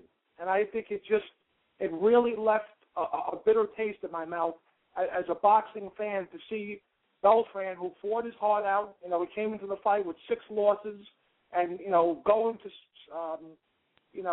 go to a foreign country and fight in Burns' home country and basically just outclass him in every way, shape, or form and go home empty-handed. It's sad to see. It's bad for the sport. Well, what's interesting is Eddie, I was listening to the interview with Eddie Hearn, the promoter, and, I liked the interview because he was very upfront and, what he was saying, and he was saying that, they want to maybe do a rematch. And Beltran said, I'll only do it in the United States. But Eddie Hearn's like, there's no money for this fight in the United States, so they have to go back over there. Will they take the chance? Plus, like you said, a broken jaw with Ricky Burns. I mean, he fought for like 10 rounds with a broken jaw. I mean, that's, I don't think that's a reason to give him a draw or the fight. But, wow, that's a lot of pain to go through. And I got to give him credit for that. All right, Theo. Wait, Theo, hold on just a second. I want to see who's on the line, see if there's someone real on the line now.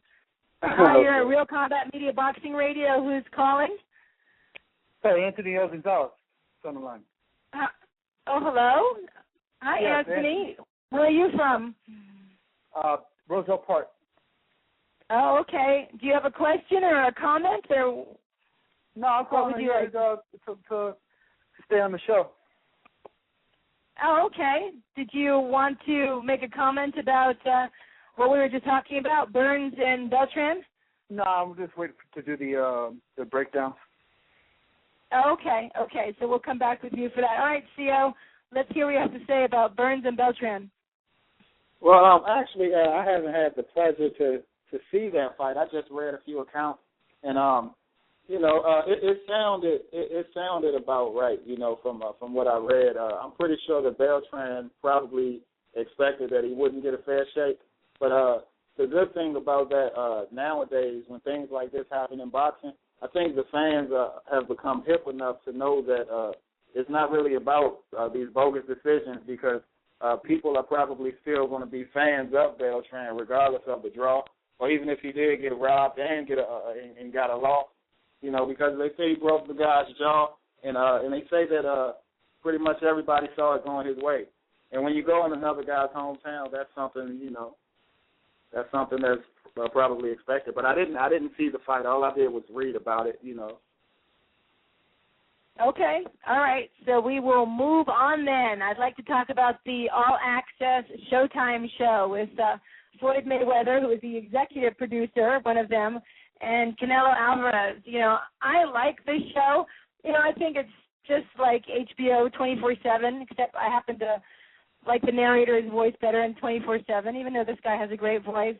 I like the show. I like how they're showing how human Canelo is, talking to his daughter, via Skype, and how he's telling her to study, which I appreciate, because my son thinks that once you're a professional boxer, you don't have to do anything else. So he's encouraging her to study. I like when he dances, and they're showing the human side, and then you're showing Mayweather, who is spending so much. He's got so much money. It's just, I don't know, how can you have the passion to get in there and win and fight when you just have every luxury at your fingertips?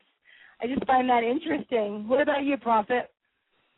Yeah, I love that we agree that 24/7 has the better narrator, but in this instance, I think Showtime is doing boxing fans proud. It's the gift that keeps on giving. I was pumped up for episode 3.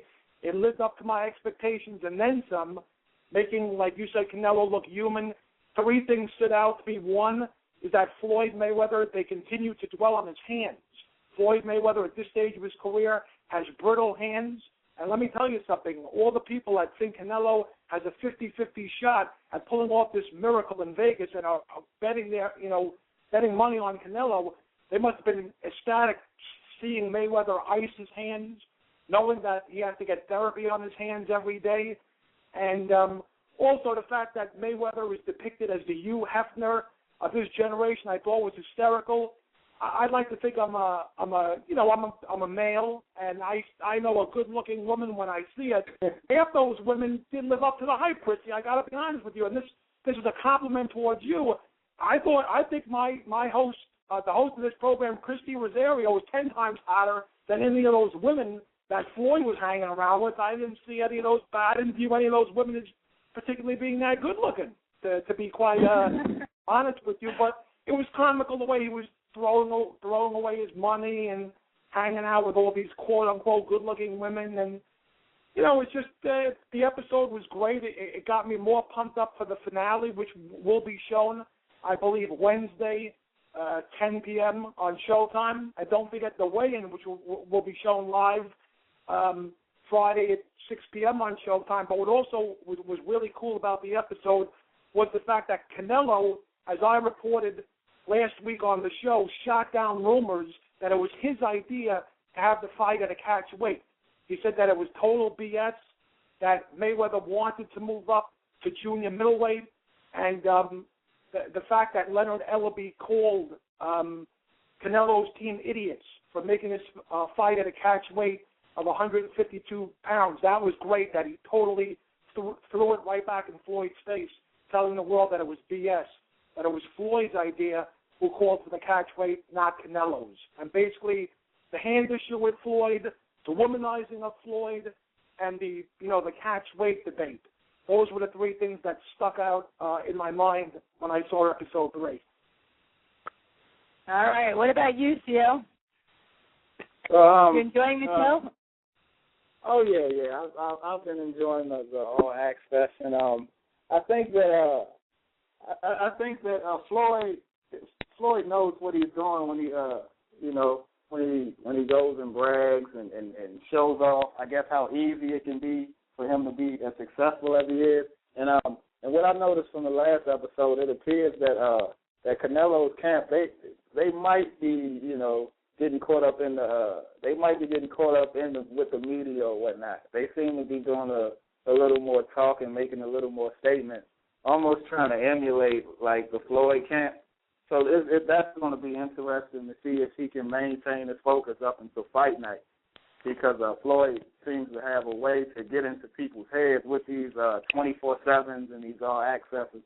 But I like what I'm seeing from both camps. Floyd is Floyd, so you're going to see the calisthenics, you're going to see the mitt work, the speed bag, the jump rope. So Floyd is Floyd. But what I like from Canelo is that he appears to be in great shape.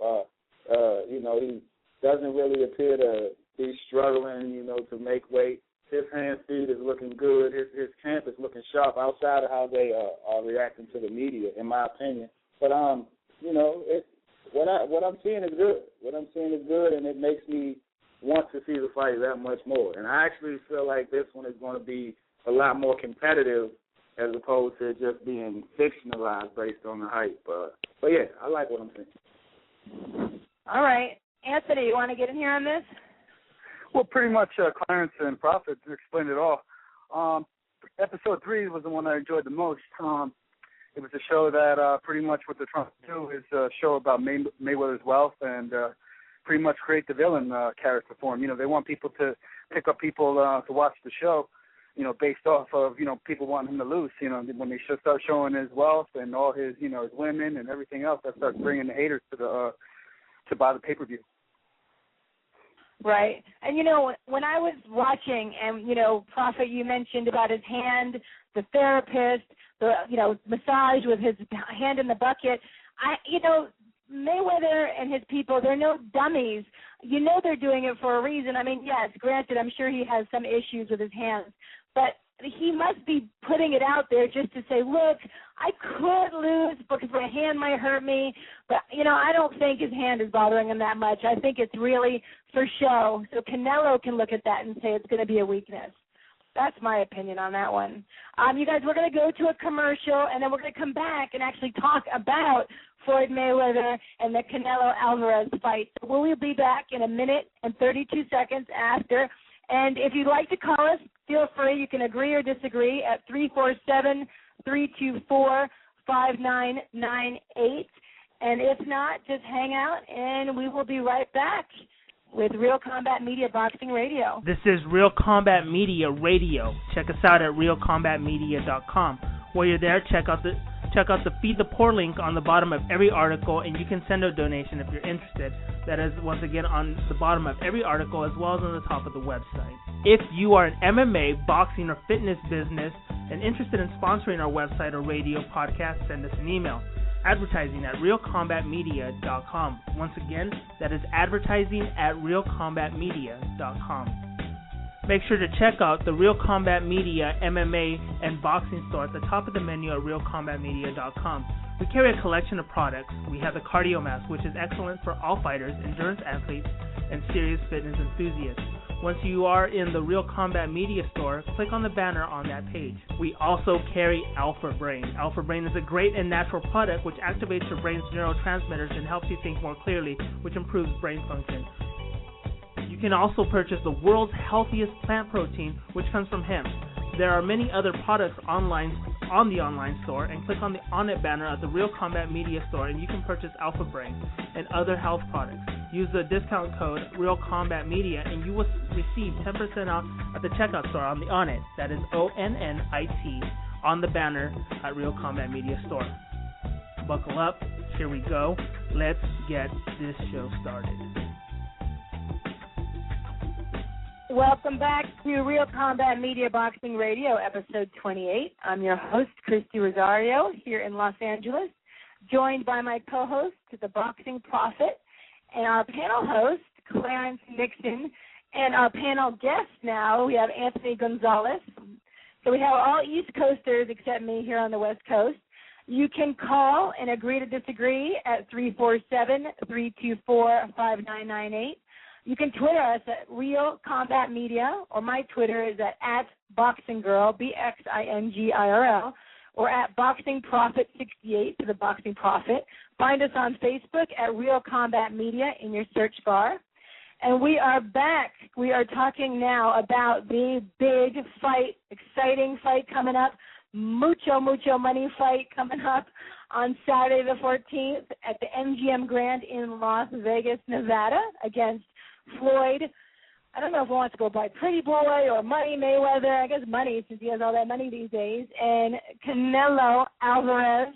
Let's just, before we go into our topic, I just want to mention for people who don't know, which probably not many, Floyd Mayweather has 44 fights.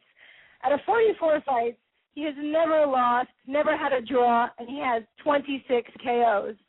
Then we look at our little cinnamon boy, Saul Canelo Alvarez, who has won 42 fights, 30 KOs, and has one draw. Okay, so we have a very close matchup there. Yes, their age is different, but we have a close matchup. And I'm going to hand it over to the Boxing Prophet, who is probably just biting his nails waiting to talk. All right, go for it, Prophet. I think basically Floyd has to fight defensively. He has to fight like he did in his last fight against the Ghost, Robert Guerrero, to be at his best. That's why he put his father back in his corner, because he felt that against Miguel Cotto he was hit too much. And that's why his dad is replacing Uncle Roger. I think the more boring the fight is, the better it is for Floyd. I think if he lays along the ropes like he did against Cotto, it's going to give Canelo a great shot to win. To his credit, Canelo showed in his fight against Austin Trout some very, very underrated defensive skills. He moved his head a lot. He had a very underrated jab against Austin Trout, and he goes to the body. The key to the key for Canelo's success in this fight is to just wail away at Floyd's body. Throw that wicked left hook to the ribs and just take what's there. Hit him in the elbows, hit him in the chest, hit him in the shoulders. Basically slow down Floyd. Going into the ring that night, he's probably going to outweigh Floyd by about 16 or 17 pounds. He's got to use that weight. He's got to use his strength and to use it to motivate him.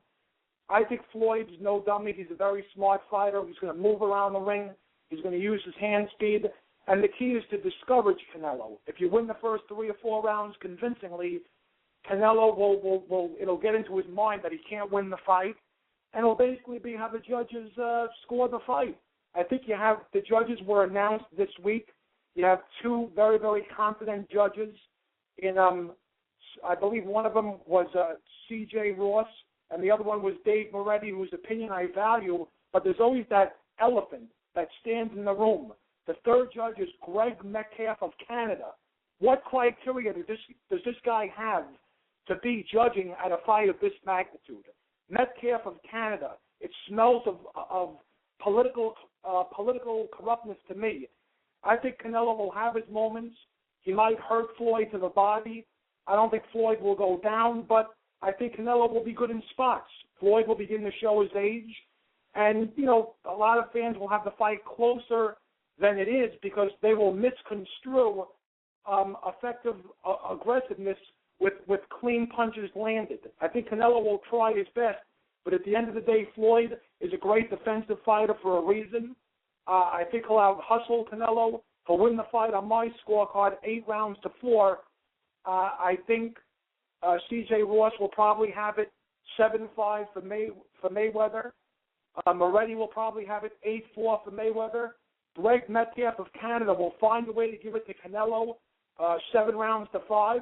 And at the end of the day, after the main event's over, a lot of fans will be crying for a rematch. But I don't think that Canelo will deserve one. I just think Mayweather will win 116-112 on my scorecard. But the fact that it went to a split decision will have many fans clamoring for a rematch. And that's basically my final take on that. I've been saying it all along. Floyd by split decision since day one. All right, and Kenny Bayless has been named the referee. So, wow. I don't know how they did that one. I mean, I like Kenny.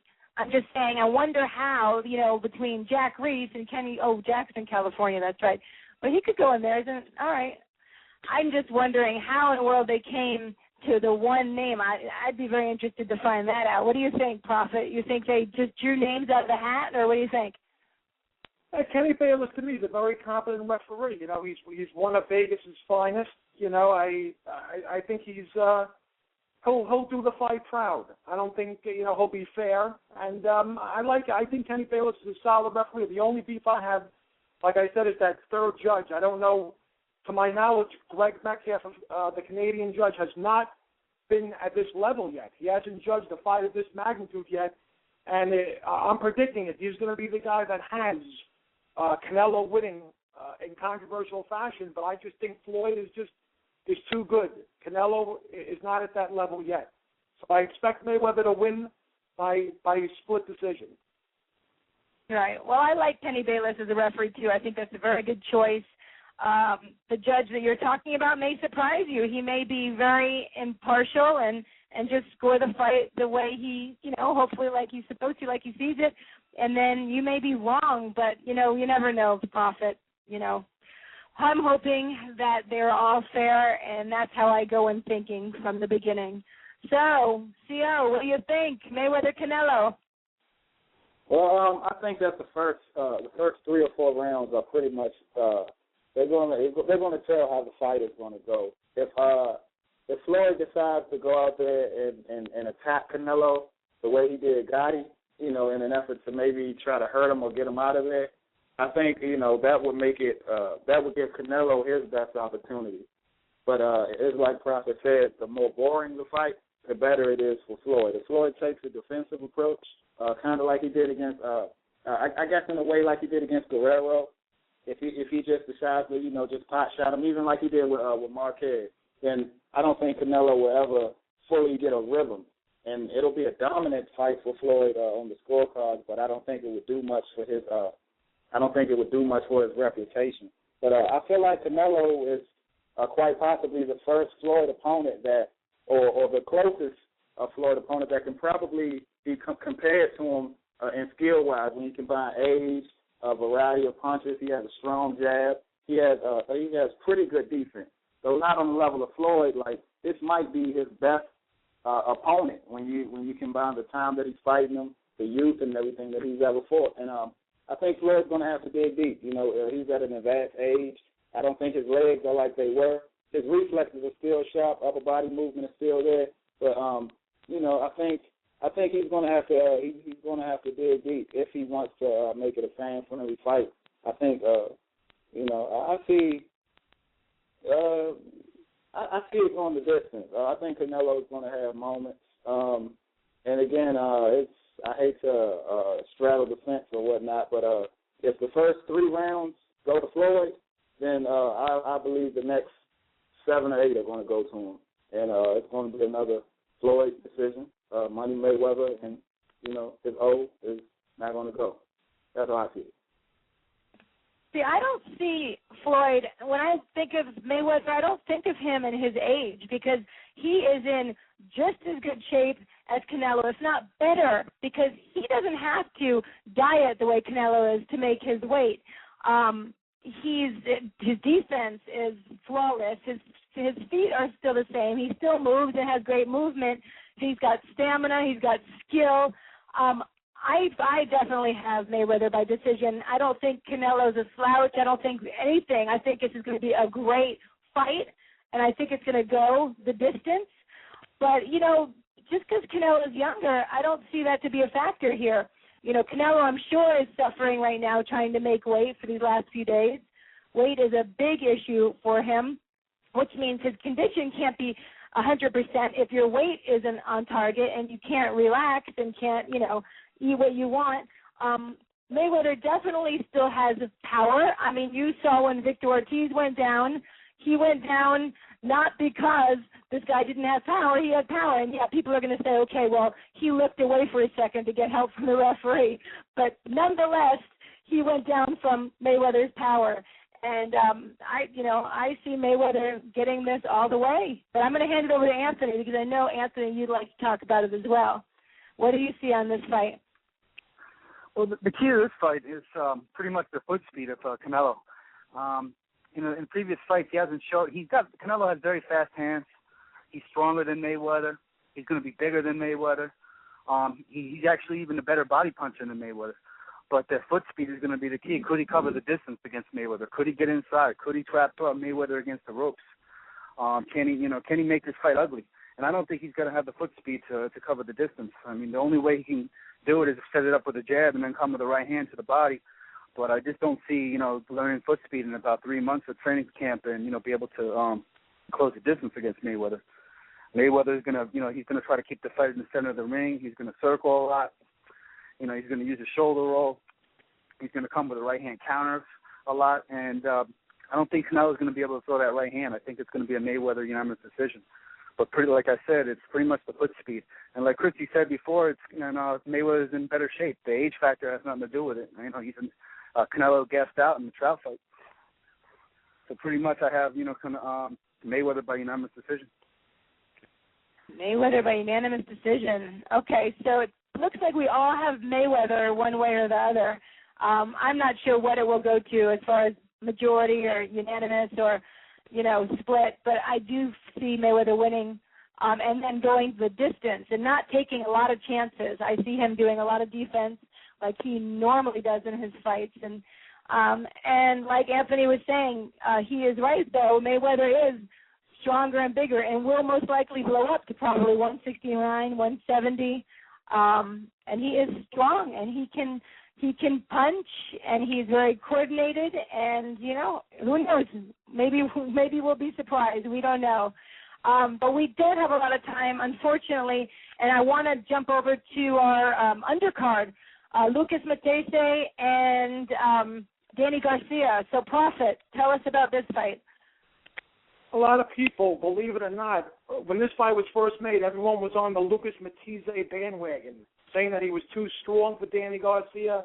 They applauded Garcia for taking the match, but they were going with Matese. Now, everyone's abandoned ship for the most part. A lot of people are saying that Danny Garcia has the skills to beat Matese. Matese has been on a roll. He knocked out prospect Michael Dallas in the first round.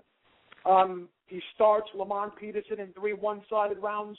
But to beat Lucas Matese, you have to give him lots of lateral movement and throw tons of jabs in his face, like Zab Judah and Devin Alexander did. I thought Matese, personally, I think he should be undefeated.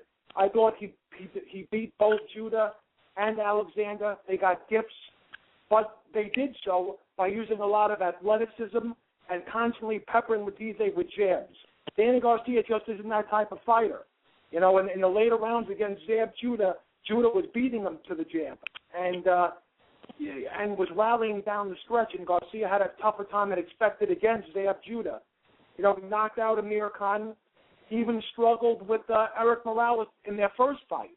Of course, he knocked out Morales one-sidedly and viciously in the rematch, but you can't teach a new dog new tricks. You can't teach an old dog new tricks. And Danny Garcia is just not a boxer. I think the key is to get Matese's respect early. You got to hurt him early and show him that you're just not going to let him walk through your punches. But I think Garcia will have his moments early. He'll try and do his best to box with Matese and not go toe-to-toe with him. He might even have the lead going into the middle rounds, but I think Matese will cut off the ring beautifully like he always does. Will throw violent shots to Garcia's body, wear him down, and stop him. I think going into the 10th round, Garcia will have either a 6-3 or a 5-4 lead, and Matese will land one of his patented hooks. Down will go Garcia. He'll get up. Matese will be all over him, and the referee will stop it. In a great fight, in a war, I like Matese to outclass Danny Garcia, stop him in round 10, and become the new WBA, WBC light welterweight champion. All right, it's interesting because I keep hearing that Tim Bradley, as we know, he was Lucas Matese's sparring partner, and even with 20-ounce gloves, he said, my God, this guy hit so hard. But what's funny is Tim Bradley's still going for Danny Garcia, while his coach, Joel Diaz, is going for Matisse and thinking like, oh, maybe he'll be stopped or, knows the power of Matisse. So I thought that was an interesting little contrast. All right, Co, what's your opinion here? Well, I think that based on their styles, practically every advantage goes towards Matisse. Garcia, even though he has boxing skill, he doesn't really show elusiveness. And so even if he were to, beat Matisse to the punch every now and then, shine on him with the jab, he's still going to be there to be hit by Matisse. And as you said, the Bradley camp said, they speak so highly of Matisse's power. So, the fact that Garcia is going to be in punching range, he's always going to be in danger. And I feel like, it's going to be a matter of time before Matisse, lands something and hurts him. And Garcia, he's a sturdy guy, but he has moments where he looks like he can be rocked. He's not really a fast starter, so as far as him drawing first blood, I don't even really see that being very likely, And even if he were to try to draw first blood, sometimes you got to give blood to get it. And I just see Matisse, I don't see Matisse losing this one, and it's just a knockout. I see it being stopped. It's going to be a knockout. Maybe 6 rounds, but I just see Matisse winning by knockout and catapulting his name, to the top pound-for-pound fighter amongst the top pound-for-pound fighters. So that's how I see it. All right. So you see the Argentinian going for a knockout. What do you see, Anthony? Well, I don't want to make a prediction on this fight because it's so close. Really, it's very close on paper. Garcia, he seems to keep pulling off victories. He doesn't look good in his wins, but he just continues to find a way to win. But Matisse's a whole different type of, fighter. He's the strongest puncher he's ever faced. He's not the same fighter in 2010 where he took some of his, controversial losses. Now he's a much improved fighter. He's got the killer instinct, and he's a better body puncher. He's got a right hand which he throws to set up his left hook. That's how he knocked out Peterson. I mean, if it's that the one that just knocked out Peterson and the same Garcia that fought Judah, Matisse is going to win. But Garcia is very balanced all around. He's got good speed, good power. He's got good hooks. He's got a right hand that's very hard to see that comes from a 3/4 angle, like from a quarter angle, and he's not going to. I don't see him. Pretty much, I don't. Matisse's a better fighter out of the two, but I don't want to make a prediction out of it, and because the reason is Garcia always seems to find a way to win. Okay, I like your breakdowns, Anthony. Nice strategies. All right, so. All right. Unfortunately, we have about. Oh, one more thing I want to add. One more thing I wanted to add real quick. I mean, I want to see Garcia. Pretty much, I'm rooting for Garcia because I like to see Angel Garcia. I want to keep seeing him more in the press. The more Garcia wins, the more we get to see Angel Garcia talking in the press. So that's one of the reasons why I want to see him win. Yeah, Angel Garcia and Robert Guerrero's dad. They're both trips, but. Okay, so let's move on quickly, unfortunately, to Molina and Smith, because we have not enough time, a couple minutes. All right, Prophet, you have to be brief. I love Carlos Molina in this fight, but the problem is, will the judges give it to him? Molina's a hard-luck kid, fought Julio Cesar Chavez Jr. to a draw, then fought him again and lost by a razor-thin decision. Also, he fought Arislande Lara to a draw, so his credentials speak, volumes. And I just think E.J. Smith is overrated. He's promoted by Floyd Mayweather Jr. This fight reeks of all the political shenanigans that go on in boxing. I think Molina will win the fight hands down, 8-4. Will the judges give it to him? I say no. And if justice prevails, Carlos Molina's your new champion. And if there are politics involved, either E.J. Smith will get a split decision or it'll be a draw. And that's all I can say about that fight. All right. CO, I'll give you about 15 seconds. Yeah, I'm just gonna pick Molina. I think it's his time. I think E.J. Smith is overrated, like Prophet said. I'm gonna pick Molina. I don't think they're gonna rob him again, and I hope he wins. Okay, what about you, Anthony? I have Molina. He's a trickier fighter. He's very hard. He has a very hard style to figure out. But then again, you know, you're in Mayweather territory, and you never know what's going to happen with the judges, just like Prophet said. All right. So here you have it. There you got it. You have all these opinions, all these predictions, but watch the fight on Saturday because we're going to talk about it again on Tuesday, and we're going to tear it apart and bring it back and see if we were right with our predictions. And it's been a great show today, so make sure you tune in next week, next Tuesday, 4 p.m. Pacific, 7 p.m. Eastern. I really enjoyed speaking with Austin, Trout, and Ray Mercer. Thank you, guys. Also, thank you to Sue Fox, who always posts our press release. And thank you for joining us on Real Combat Media Boxing Radio. Have a fantastic week and enjoy the fights.